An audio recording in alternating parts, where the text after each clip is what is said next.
The first edition of International Conference on Irrigation and Climate Resilient Production, with a solid aim of fostering global dialogue under the auspices of the Ministry of Irrigation and Lowlands of Ethiopia, has brought together diverse perspectives on the agenda, which could sum up to the development of countries flourishing their growth along the adverse yet promising path of change. A marketing manager of the Ethiopian branch of the Chinese company Jiangxi Water and Hydropower Construction Group, whose name is Zhang Qiang, told AMN that such big platforms are helpful in accelerating the food self-sufficiency scheme of a developing nation like Ethiopia through experiences, drawing lessons and expertise knowledge. He also appreciated the recent overall changes in Ethiopia.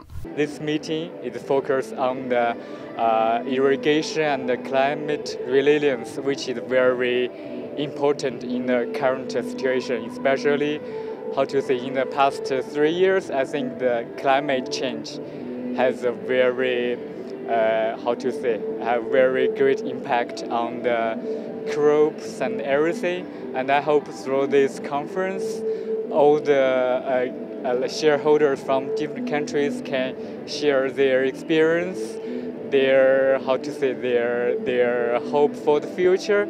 So this way we can really build a shared future for mutual benefits. In Addis Ababa, now it's really a very beautiful city. It is really a fresh flower city. You can see the weather, the environment, the city development. It's really amazing. When I now walk on the street, I feel like, wow, is this the Addis I remember 10 years ago?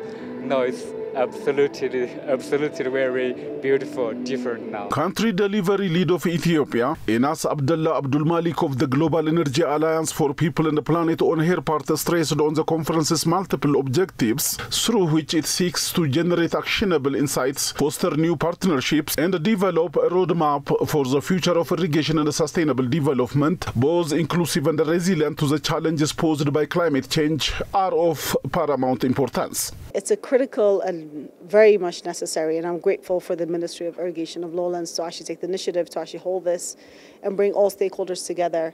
It's important for many reasons, as indicated in the opening panel, for food security, to mitigate for climate change, for sovereignty, and for really allowing the people of like each country to actually be independent in terms of their production and productivity. There is a lot of work to be done. I think the work done so far by the direction of the Prime Minister Abiy Ahmed has been incredible, but there's still a lot to be done. As indicated, within the wheat sector, we are now self-sufficient. And as the Tanzanian ex-president also mentioned, that for rice and maize, they're also self-sufficient. But we haven't optimized on the usage of the bountiful of water available currently within our country. So there's a lot of work yet to be done. There's a lot of opportunities for the private sector to actually play a critical role. There's a lot of opportunities for the government to sort of provide the enabling environment and policies to actually accelerate this. So I think the future looks bright. Another influential figure of agriculture and climate adaptation from Germany, Oliver Kopsch of the Antonia Roth Stiftung Foundation, serving in the southern Ethiopia for about 3 years as project manager, is curious of the climate change and appreciates the moves Ethiopia made in the recent years by mentioning specific developments. Addis Ababa's change has astonished him, depending upon his remarks, besides the core issues of climate challenges. I was invited, luckily enough, to speak on a conference subject, because in South Ethiopia we've done a training center for new technologies on green environmental issues. So I'm here to show my experience over the last 3 years.